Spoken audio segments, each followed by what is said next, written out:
Ya, shalom teman-teman semua. Shalom. Kita masuk dalam ibadah penutup.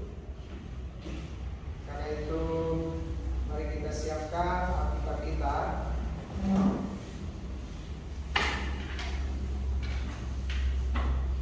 Dari Injil menurut kesaksian penginjil Matius. Injil menurut kesaksian penginjil Matius pasal 5 ayat 13 sampai 16. Kamu adalah garam dunia.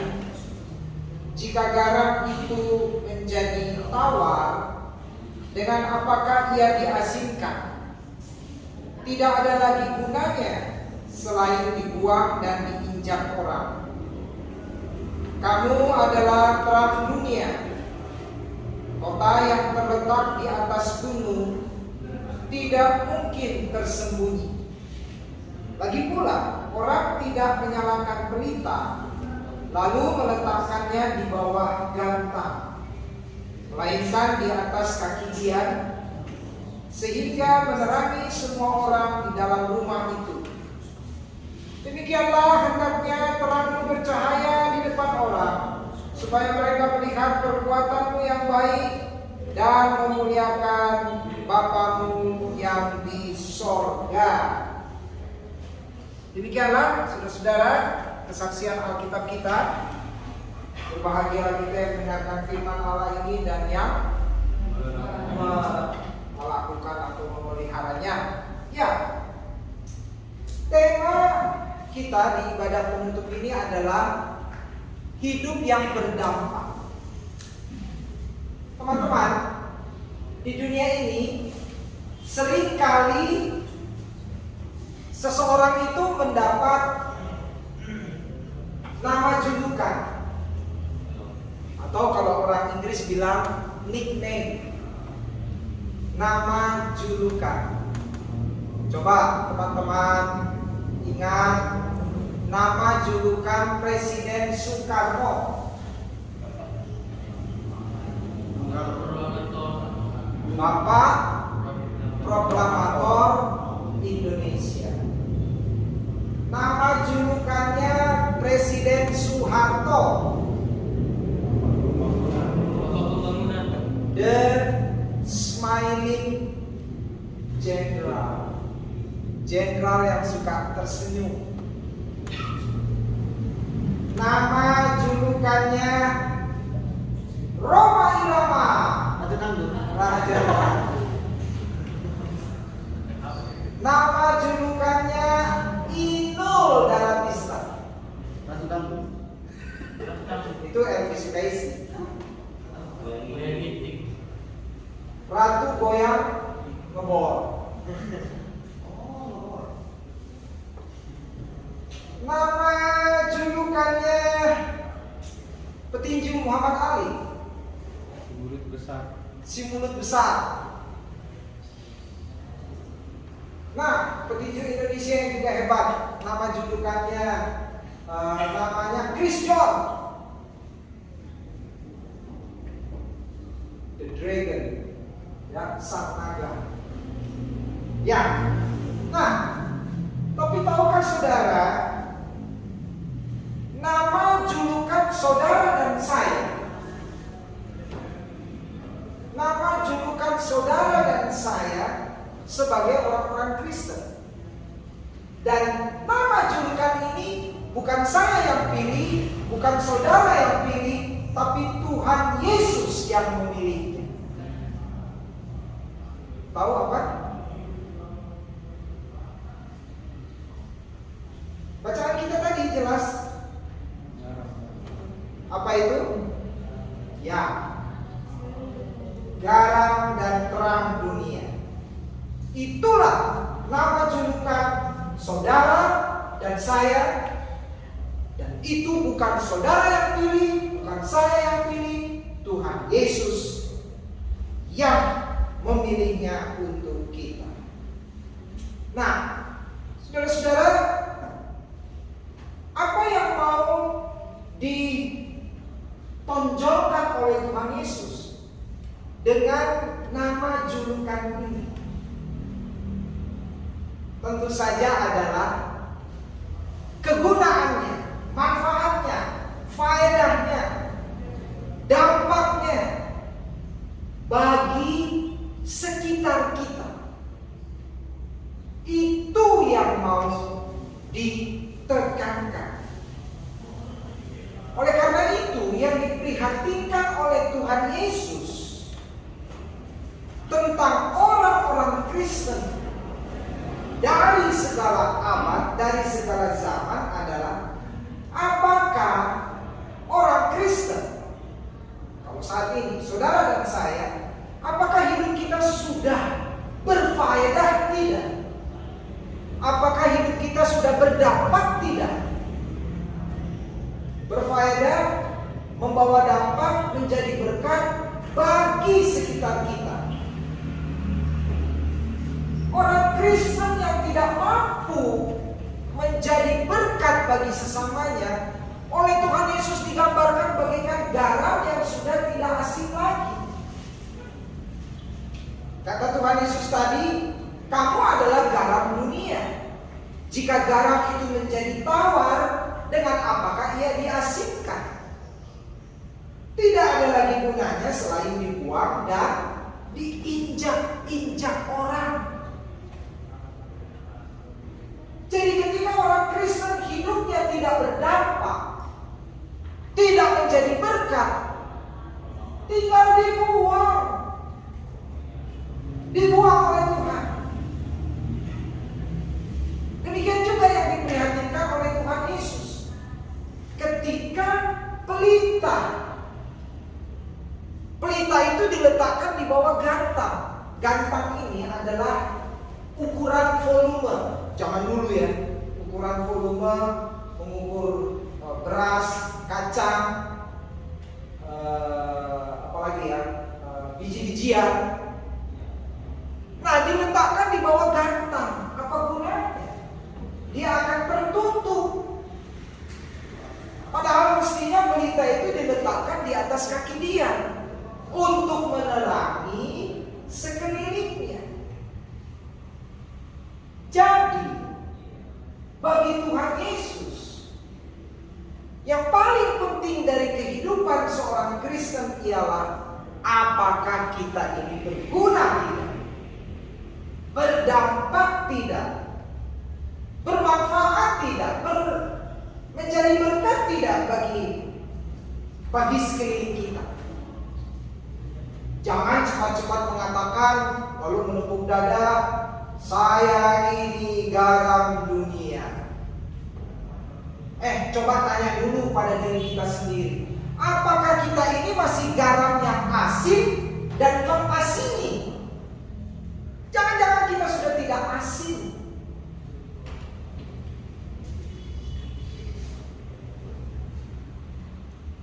Ya, jangan-jangan kita ini sudah tidak asin dan tidak mengasini.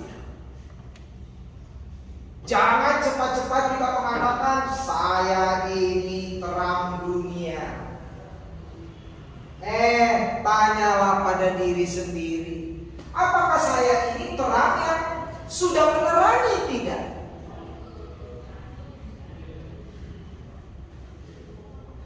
Dalam perkunjungan saya ke rumah-rumah jemaat, khususnya yang tinggal di kompleks perumahan, kadang ada yang bangga, Pak Pendeta, di perumahan ini banyak orang Kristennya. Enak Pak Pendeta, banyak orang Kristennya di perumahan ini. Saya balik bertanya, yang dibuat orang Kristen di perumahan ini apa? Apa? Kalau tidak ada, untuk apa kamu banggakan? Mungkin kita juga bilang, Pak Pendeta, di Universitas Nusa Putra ini banyak Kristennya Pak Pendeta. Coba tanya, itu sudah tidur dia. Coba tanya, apa yang dibuat oleh mahasiswa Kristen di Universitas Nusa Putra? Apa di depan mahasiswa yang lain berkelahi?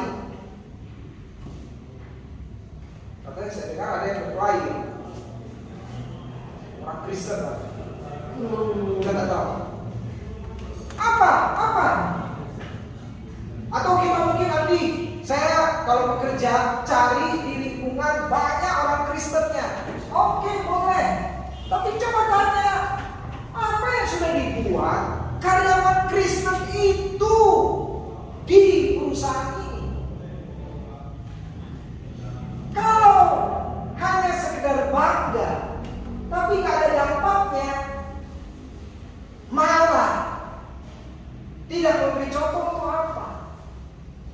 Mungkin juga kita bilang, wah sekarang ini di kesatuan tentara, polisi banyak Kristen, bahkan jenderal-jenderalnya Kristen. Tapi untuk apa? Jenderal polisi Kristen, dia tembak bintara Kristen. Untuk apa? Memalukan malah. Memalukan. Jadi, apakah orang-orang Kristen itu sudah menjadi berkat bagi sesamanya? Ini yang harus kita camkan. Saudara-saudara, jadi yang paling utama sekali lagi dari garam dan terang adalah kegunaan. Ada, karena kalian mahasiswa, kita pakai bahasa dunia. Ada pepatah dalam bahasa Latin, nil utilius sole et sale. Tidak ada yang lebih berguna daripada matahari dan garam. Matahari di sini artinya terang. Jadi disadari dari dulu bukan hanya oleh bangsa Yahudi, tetapi juga oleh orang-orang bangsa lain, betapa garam dan terang itu penting sekali. Bahkan orang-orang Yunani memuja garam sebagai Allah. Mereka menyebut garam itu theon, itu yang sama dengan kata theos, Allah. Karena betapa pentingnya garam itu. Saudara, saya yakin saudara mungkin juga punya perasaan seperti saya.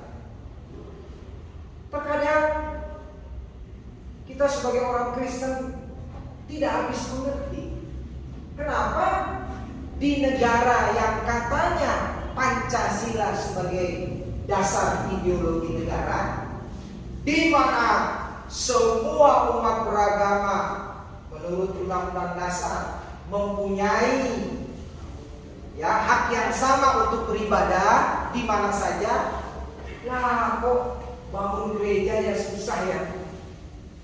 Orang Kristen mau ibadah Natal aja yang cuma setahun sekali dilarang. Berita kemarin malah di mana itu ya, sampai bupatinya melarang untuk perayaan Natal. Cilegon ya. Sehingga orang mengatakan, waduh lebih mudah bangun panti pijat ya. Minta izin bangun panti pijat lebih mudah daripada bangun gereja.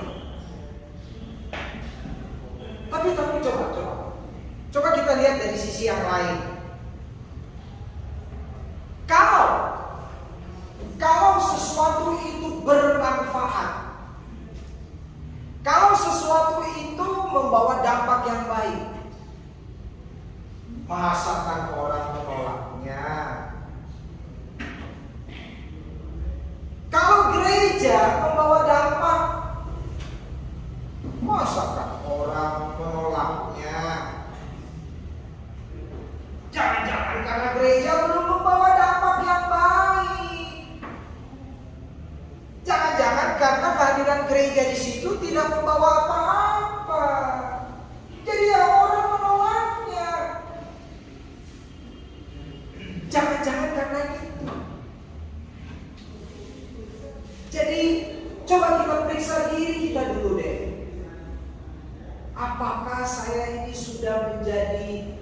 garam dan terang dunia yang membawa dampak.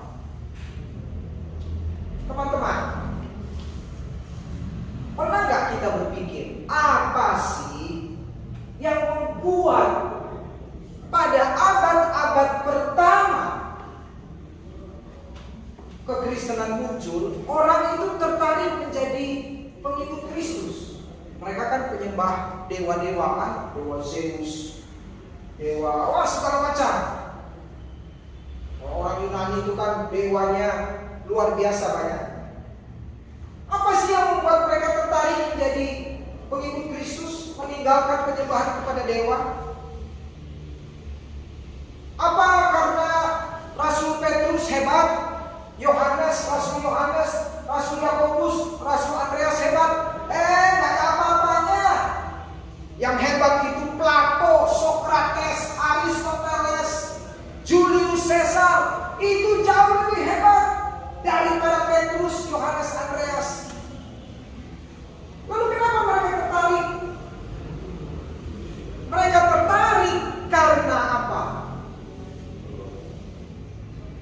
Karena moral yang ditunjukkan orang Kristen itu hebat. Moralnya hebat. Mereka melihat masyarakat di luar Kristen gampang sekali kawin cerai, gampang sekali berselingkuh.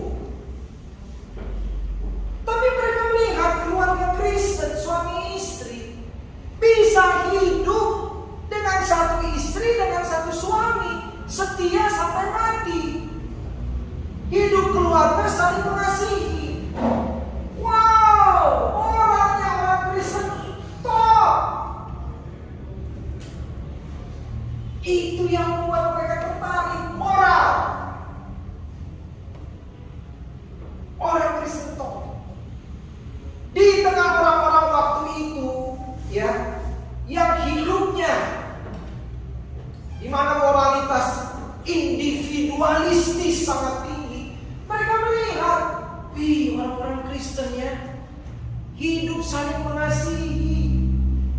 Ada yang miskin, yang lain jual tanah, hartanya dibagikan kepada orang miskin. Wow, ini top, moral seperti ini yang top. Mereka melihat di tengah orang-orang yang tidak jujur, orang-orang yang cenderung malas, mereka melihat orang Kristen jujur, rajin.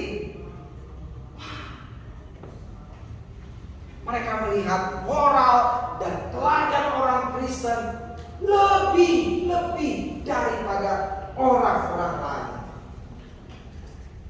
Itulah teladan yang mereka lihat. Rasul-rasulnya mah gak ada apa-apanya. Gak ada apa-apanya dibandingkan dengan filsuf Plato, Aristoteles, Socrates. Yang hebat-hebat itu ya, sampai hari ini pemikirannya hebat. Gak ada apa-apanya rasul itu. Tapi moral dan teladan hidup orang Kristen. Nah, apakah moral seperti ini, teladan hidup seperti ini bisa kita tunjukkan di kampus tidak? Bahwa kita ini orang Kristen, moral kita lebih baik, teladan hidup kita lebih baik daripada mahasiswa lain yang beragama lain. Ini tantangan kita. Dan mereka melihat juga di dalam kekristenan tidak ada tembok pemisah. Mereka datang ke gereja ya. Mereka datang ke gereja. Kok yang duduk di gereja? Ya gak ada tuh di gereja. Di depan itu tulisan ini untuk raja, di belakangnya menteri, di belakangnya lagi pejabat. Lalu di paling belakang itu tulisan untuk para hamba. Ada gak di gereja ini? Tidak ada. Tidak ada. Dan saudara tahu, di gereja itu yang mengedarkan persembahan itu bisa pejabat loh. Dia mengedarkan persembahan. Kalau di luar, wah, kau suruh aku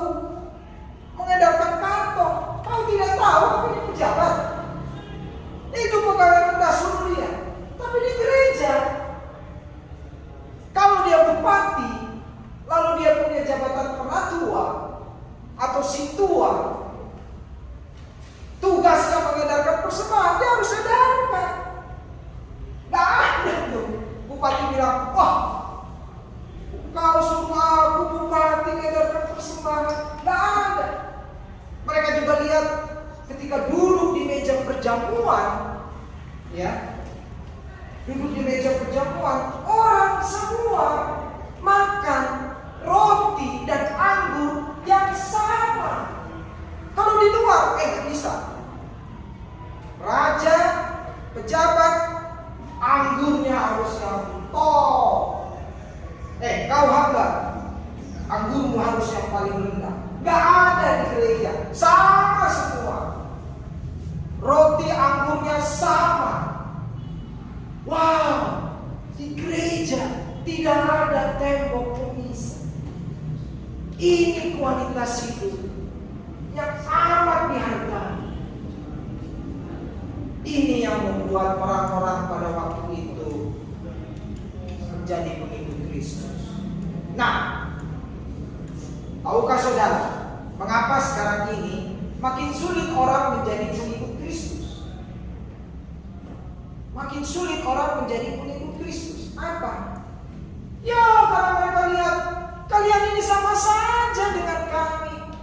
Kami suka berantem. Kalian juga ngaku orang Kristen suka berantem. Ya untuk apa saya menjadi orang Kristen? Kalau saya dengan kamu ternyata sama. Kita suka berkelahi, kita suka baku marah, baku pukul, baku benci. Tidak ada bedanya toh. Lalu untuk apa saya jadi orang Kristen? Kalian sama saja dengan kami, orang-orang dunia.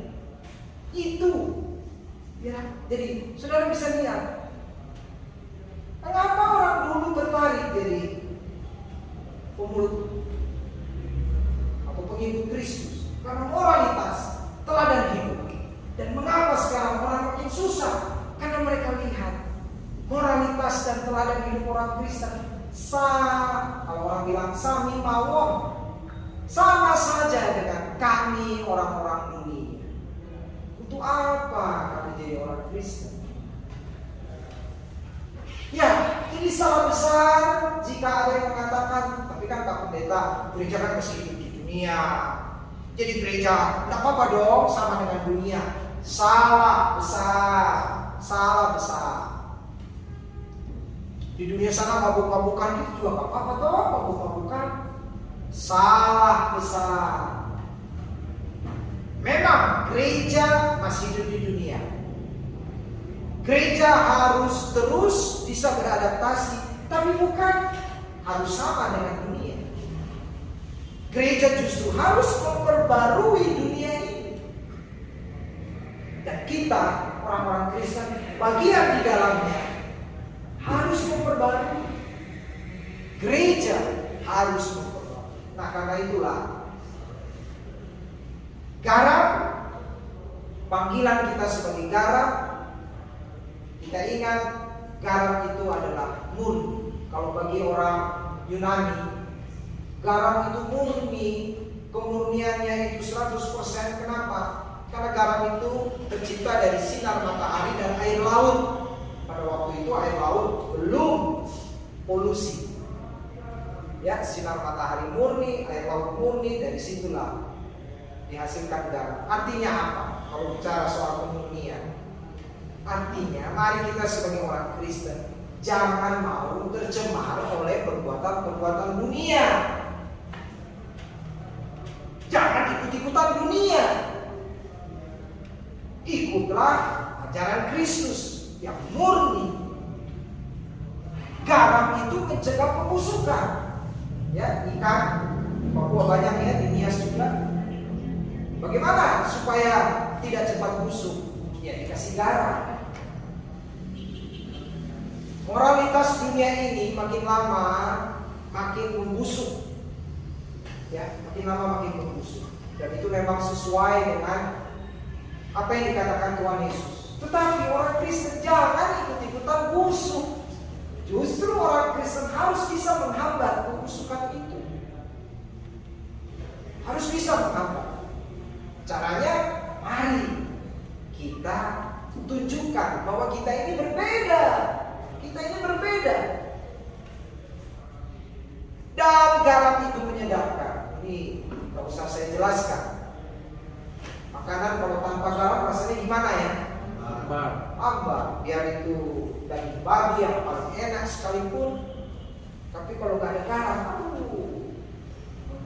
orang yang diet garam karena mungkin sakit darah tinggi itu, waduh, merasa tersiksa. Artinya kehidupan kita itu kehidupan yang harus membawa sukacita, membawa sukacita. Keberadaan kita, kedatangan kita disukai.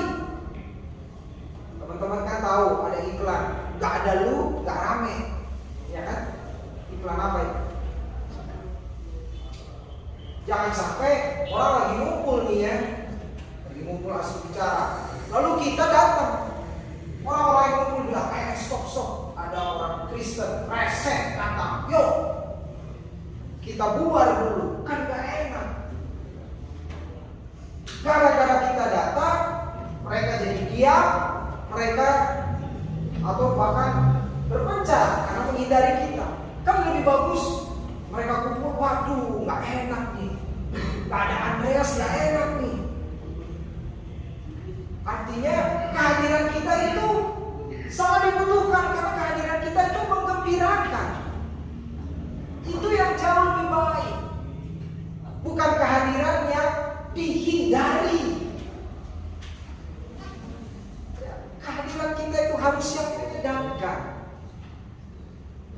Ya, jadi marilah kita selalu bertanya, apakah kehadiran kita di tengah kehidupan ini sudah membuat masyarakat jadi bergairah, masyarakat jadi penuh sukacita dengan kehadiran kita. Di kampus juga begitu. Jangan sampai suasana kampus jadi gelap dalam, bukan karena tidak ada lampu, karena moralitas kita tidak disukai oleh orang-orang sekitar kita. Tuhan memang mengutus kita ke tengah dunia ini sebagai garam dan terang. Pernahkah saudara mendengar garam menolak ketika dimasukkan ke dalam masakan kuah babi? Wah, saya nggak mau, itu kan masakan haram. Nah, garam masuk ke semua. Mau makanan itu haram, apalagi halal, dia masuk. Pernahkah ada lampu menolak? Saya nggak mau ditaruh di lampu WC, bau kan? Pernah ada lampu begitu? Nggak ada. Di mana saja dia ditempatkan lampu itu, di WC yang bau, di pasar yang ramai, di diskotik yang penuh dengan maksiat. Dia hadir di mana-mana, dia membawa terang. Nah, itulah juga kehidupan yang Tuhan mau. Kamu adalah garam dan terang dunia. Tidak dikatakan kamu akan menjadi. Kamu akan menjadi garam setelah usia 21 tahun. Tidak. Kamu akan menjadi garam dan terang setelah kamu menjadi si tua atau penatua. Tidak. Kamu akan menjadi garam dan terang setelah kamu menjadi guru sekolah minggu. Tidak. Begitu kita percaya Tuhan Yesus, detik itu juga kita sudah menjadi garam dan terang dunia. Dan itu identitas yang melekat pada kita, identitas yang harus membawa dampak. Kiranya Tuhan menolong kita supaya kehadiran kita dimanapun membawa dampak yang baik, menjadi berkat bagi banyak orang, bagi bangsa ini, untuk kemuliaan siapa? Nama Tuhan. Amin. Mari kita berdoa. Ya Tuhan Allah Bapa kami, terima kasih Tuhan, Engkau mengingatkan kami melalui firman bahwa kehadiran kami adalah garam dan terang yang membawa dampak. Tolonglah kami ya Tuhan, dalam status kami sebagai mahasiswa. Supaya kami tunjukkan itu di tengah Sivitas Akademika Universitas Nusa Putra. Kami adalah mahasiswa yang disiplin, kami adalah mahasiswa yang taat, kami adalah mahasiswa yang mengasihi sesama mahasiswa, kami adalah mahasiswa yang menghormati dosen, kami adalah mahasiswa yang tidak pernah melalaikan setiap tugas yang diberikan, kami adalah mahasiswa yang tepat waktu, kami adalah mahasiswa yang berdaya juang tinggi, yang bersedia menghadapi tantangan apapun, karena garam dan terang tidak pernah menolak ditempatkan dimanapun. Tuhan, tolong kami Tuhan. Kami mau sungguh-sungguh menjadi pengikut Kristus dengan julukan sebagai garam dan terang dunia.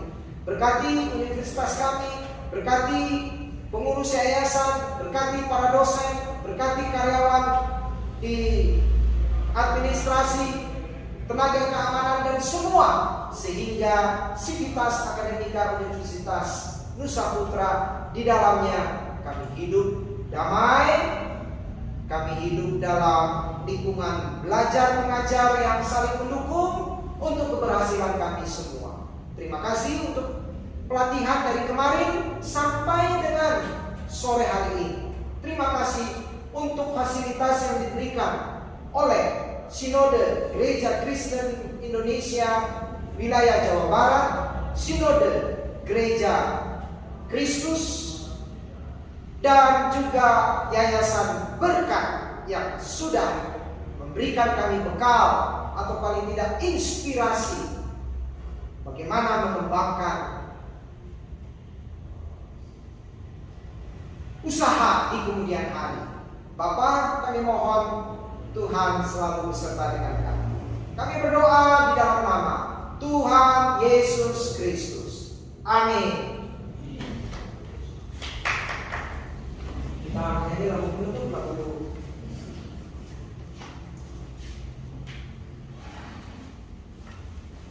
adakah lagu penutup yang disiapkan? Oh ya.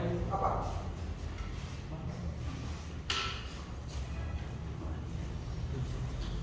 Nah, itu lagu apa ya?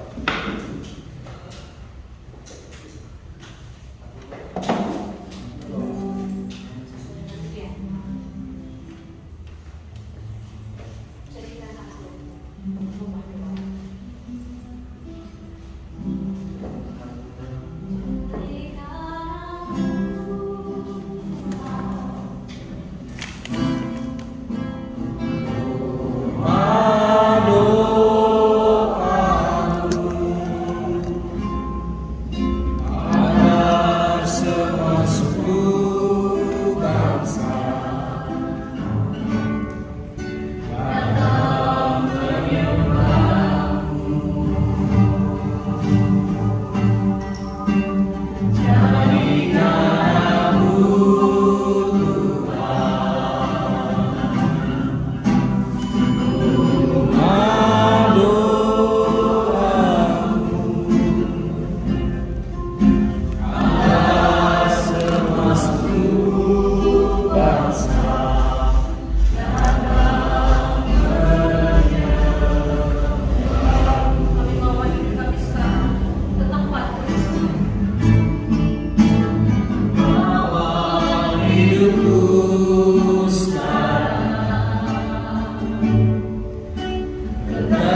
kita menerima berkat Tuhan ya. Ya. Mari kita bangkit berdiri, lalu kita menyanyi Bapak terima kasih ya. Terimalah berkat Tuhan.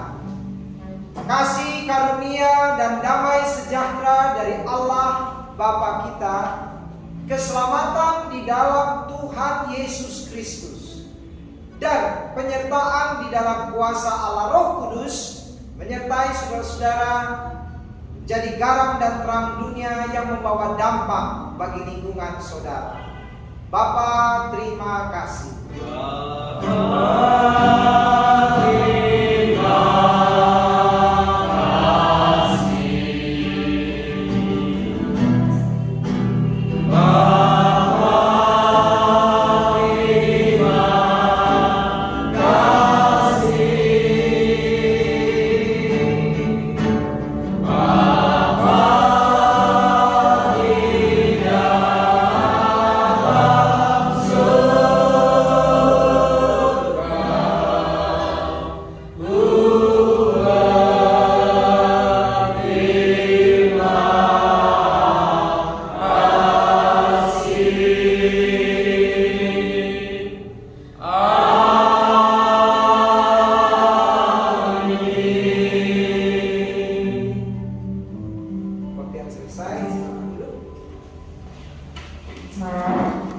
Baik teman-teman, terima kasih banyak Pak Pendeta Luther yang sudah menyampaikan firman Tuhan di ibadah pemilu.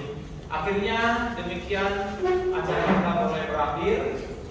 Sebentar 2 hari ini sekali lagi terima kasih untuk semua teman-teman atas kehadiran dan partisipasinya. Sekali lagi terima kasih banyak untuk Yayasan Beritakan Kasih Tuhan, Bapak Pendeta yang bisa memberikan kita ilmu gratis hari ini. Ilmu yang gratis. Tuhan yang akan memberkati kedua-duanya. Dan ke depan kita rindu akan membuat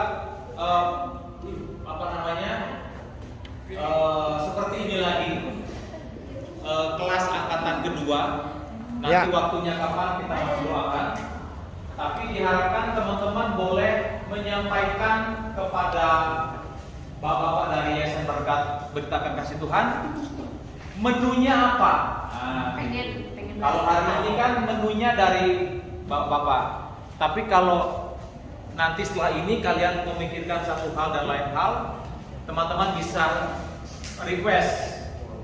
Kami kira-kira bisa nggak diperlengkapi